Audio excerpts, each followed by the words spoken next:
But before I start, I have several confessions to make and things to clear up from the first video. One, I've had this sign up here for a while, but either people who listen to or don't look, but a lot of people commented, must be nice without kids. Well, I do have a daughter. I have a 4-year-old daughter. And my wife and I were former foster parents for about 6 years.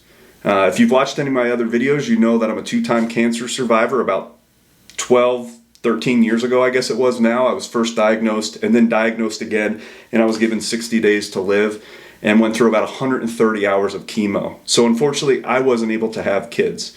So we became foster parents. It's what spoke to us, and we helped many kids over the last 10 years live with us. And we were blessed almost 4 years ago on our 16th wedding anniversary with a newborn baby girl that we fostered, and we were able to adopt her about 8 months. So for anyone that says that it must be nice not to have kids and do it, we've been fostering kids for 6 years, and we've been adoptive parents for almost 4. So hopefully that clears that up. The other misconception from the first video is must be nice to have 2 incomes.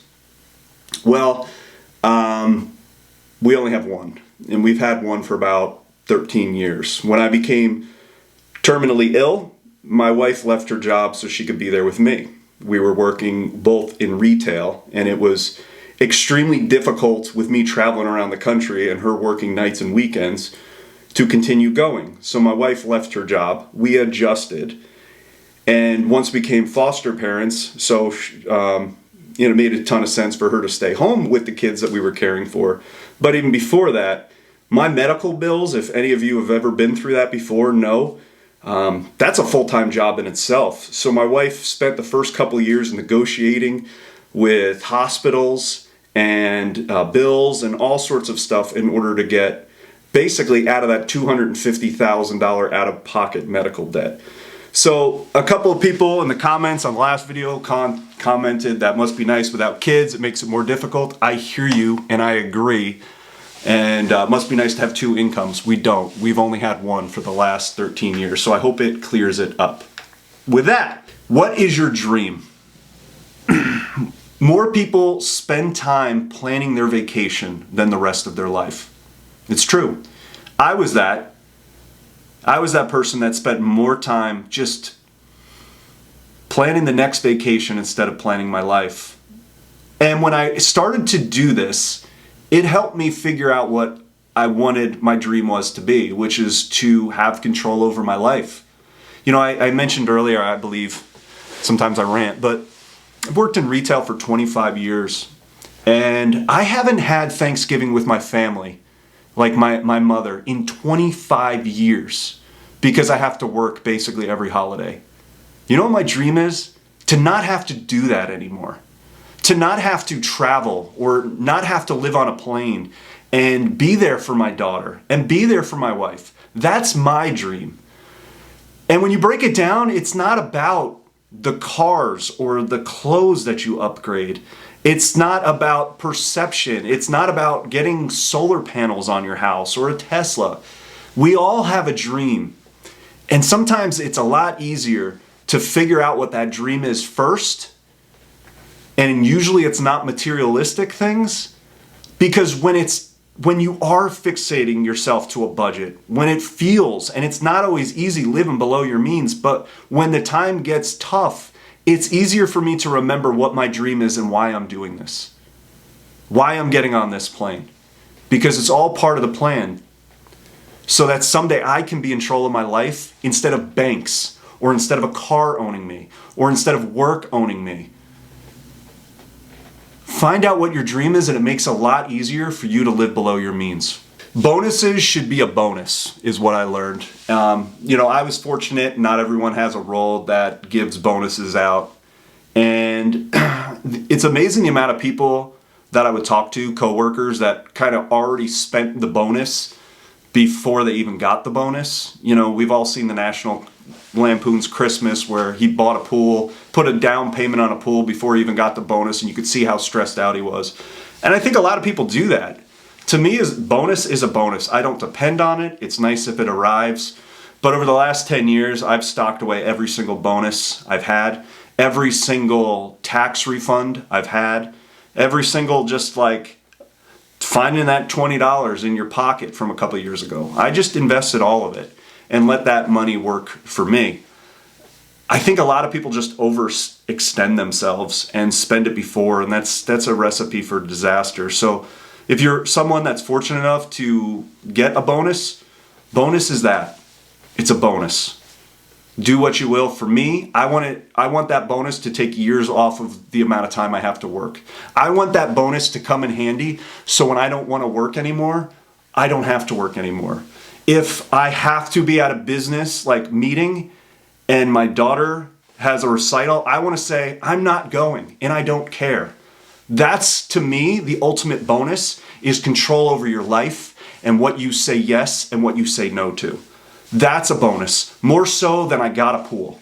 I could care less about the pool. I want control and ownership over my time with my family. That's what bonuses are to me. Free vacations, because who doesn't like free? Especially if you're watching this, you're frugal, probably like me. But if you are someone responsible with credit cards like we've been, and I haven't carried a balance in 13 years by this point, but we put everything, and I mean anything that can go on credit cards, we put on there. And we pay it off every month.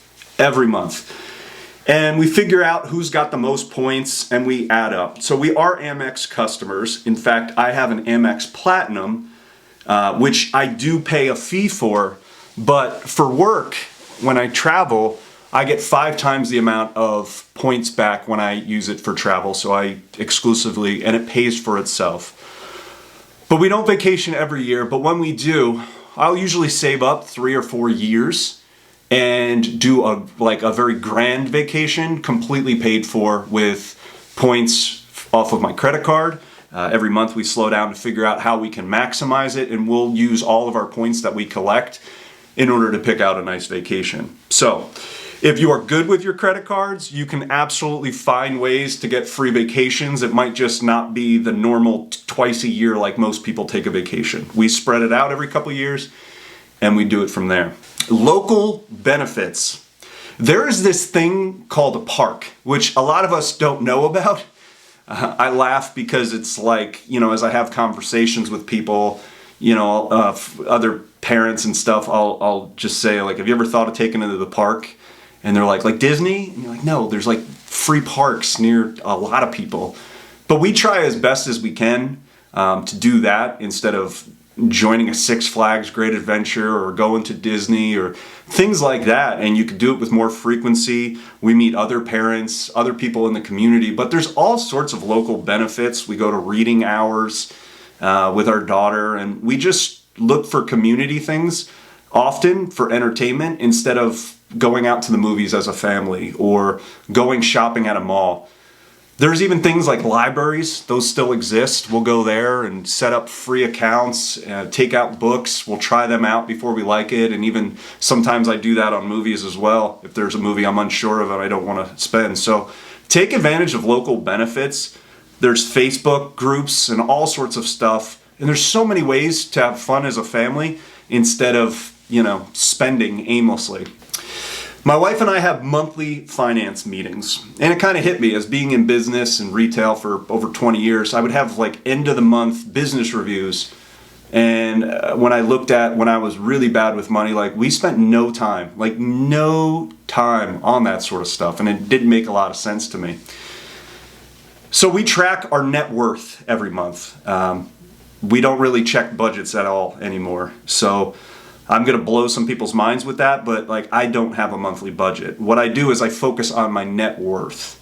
And that allows me to see, did we go up? Did we go down? And usually if I went down, I go in and, we have a further conversation to figure out why did we go down? Well, we spent a little bit more on X last month, or hey, our investments were down. So we don't micromanage the day-to-day. I think when we first started we did, but once you've been on kind of a budget, let's say you give yourself $1,000 a month on spending, you kind of, after a while, understand what it feels like to spend $1,000, and you know if you're overspending. So for me and my wife at this point in our lives, like we don't track, we don't put ourselves on a budget. We just adjust the following. But it probably takes about 30 minutes a month where I just add up all of our assets, investments, savings accounts, checking, and then I deduct on anything we owe, which we don't have any outstanding debt at this point, with our house fully covered and no car payments and stuff like that. So there's really not a lot to deduct. So if for some reason our net worth didn't go up, we start looking and dissecting it a little bit more, but we don't micromanage the day-to-day anymore. Now, last time I said I don't budget on one of my videos, I got blasted in the comments. I do believe for a lot of people budgets work, but once you've been doing it for a while, you kind of have like a sixth sense, like Bruce Willis of, you know, did I go over? Did I not go over? I can't be alone on this one. Let me know in the comments if anyone else does this instead of just blasting me that budgets are the only way. Personally, I think in order to be successful, you have to find what works for you. I have never been successful when I've micromanaged my spending with every purchase and tracked it and checkbook. I have been very successful when I just look at a growth mindset, meaning I look at I owe $250,000 in medical bills. We paid off $500 of that last month. Or my net worth is $800,000 and we grew it to $815,000 this month. Those numbers have spoke to me more than just the day-to-day manage. That's why I don't budget anymore. I got a lot of comments on this last one, or this next one, and that is kind of what I just spoke about with budgets, and wanted to see a breakdown of our budgets. And honestly, I can't do it. What we did do is, because I don't have a spreadsheet or anything like that that gives budgets, what we do is automate all of our payments. And that includes money that we invest, money that we save. So over time, we've continued to ramp up that number. And it started with, about 12 years ago when we were getting out of all that medical debt, allocating set amounts each month. Once something got paid, we reallocated to something else. Once we got out of that medical debt, we started attacking car debt or outstanding loans, like on things like furniture. And every time we paid something off, we reallocated it to something else. Once we got out of debt, that same dollar amount, we started allocating towards savings account instead of spending it each month. So for us, we've kind of been living the same way for the past, 12 years. I live like I'm paying off $250,000 in medical debt still, even though I'm not. I'm paying myself first. I'm automating that into savings. So for me, I don't see that money. It's like I don't even know it's there. That's what I do instead of budgeting. I give myself a little bit of leeway with spending each month, but where I'm at in my life and where we've been, we automated. We don't necessarily budget, if that makes sense to you. Now, some things go up like electrical, or some things go up like sewer bills or whatever, and catastrophes and all that. But once you've been doing it a while, you kind of have a feeling of understanding. It was a pricier month, I got to pull back this month. But we don't beat ourselves up if we don't hit budget each month. I'm going to get a sip of coffee here. Homemade, by the way. Use your head in math. We all have that friend that brags about their solar panels. I know I have. I've encountered a couple of them. And they tell you how I don't have an electric bill anymore. But what they don't tell you is they basically took out a 30-year mortgage for this frickin' thing.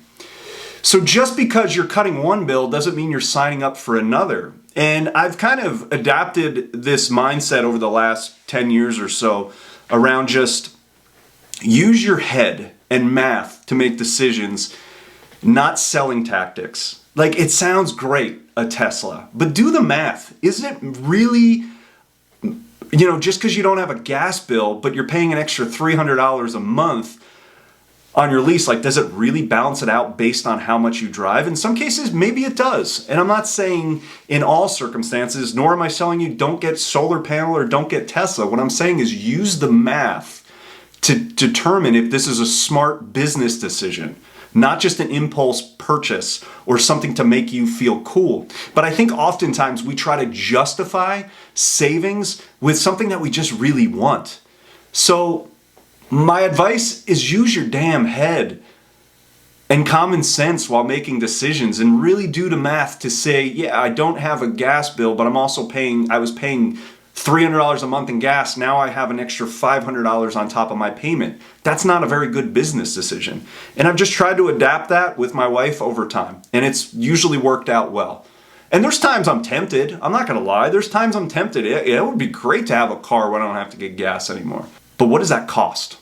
Stop upgrading so much. Someone that's worked in retail, that specifically in electronics, the temptation is always there every time an iPhone comes out, or a new iPad or new computer. And really, like, when you break down the differences, there's not much. Like, I switched jobs. I finally got a new phone after probably 7 years. And there's not much of a difference. In 7 years, it's like, yeah, it's a little bit faster. The camera's a little bit better. But, like, was it worth the $1,500? Like, no. I liked it my old way, where I didn't have any payment, and I still don't have a payment, and I'm telling you, I would not have upgraded, even though I can. My phone, like, it's not worth it. And I think oftentimes we'll sign up for lease programs or finance payments or trade-in offers, and we get, specifically on phones, but, like, stop upgrading so much. Like, nothing's gonna happen. No one can tell the difference that I've got an iPhone 9 versus an iPhone 15, and no one likes me more because of it. Man, that Brian's cool. He's got an iPhone 15. No one cares. The only person that cares is you initially when you get it, and then you get home and you're disappointed because it's not that big of a difference. We stopped upgrading so much, it saved us a ton of money over the years. We like to leave things in carts. What I mean by that is anytime we're going to buy from maybe a website that we've never purchased from before, let's say Wayfair or something, and I don't even know if this is applicable, so don't quote me, or don't, if it doesn't work for you, I just use Wayfair, it just came to example. But, like, if I was to purchase, like, a new desk, I'm looking at my desk from Wayfair, I would put it in the cart and I would just leave it there overnight. I'd sign up for the email address. I also set up a separate email address for this use so that I don't see all these offers every day. So that could be another piece of advice, but we'll set up, like, don't buy this at outlook.com or some sort of random email address, and I'll put that in and just see if a discount comes. A lot of the times it does. Like, hey, you've left something in your cart, here's 15% off, and we'll find savings that way. It takes a little bit of delayed gratification, but it works, especially with a lot of newer, smaller companies out there. Like, we did it on a fish tank aquarium that we have. We bought a custom one. I left it in the cart, and they emailed me giving me like 20% off. And all it took is, like, just a little bit of patience. So give it a try. If you know of any of these websites that do it, leave it in the comments below, because I'd love to see it. And I want this channel to be about sharing what's working for other people so they can also learn. So leave it in the comments below. But leave things in carts. It works. So what have you learned from being frugal? Leave me a comment below on what you do. And make sure you like and subscribe so that when I drop part 3, maybe next week, if I can find some time, you'll be the first to know. I appreciate you watching, and keep up the great work.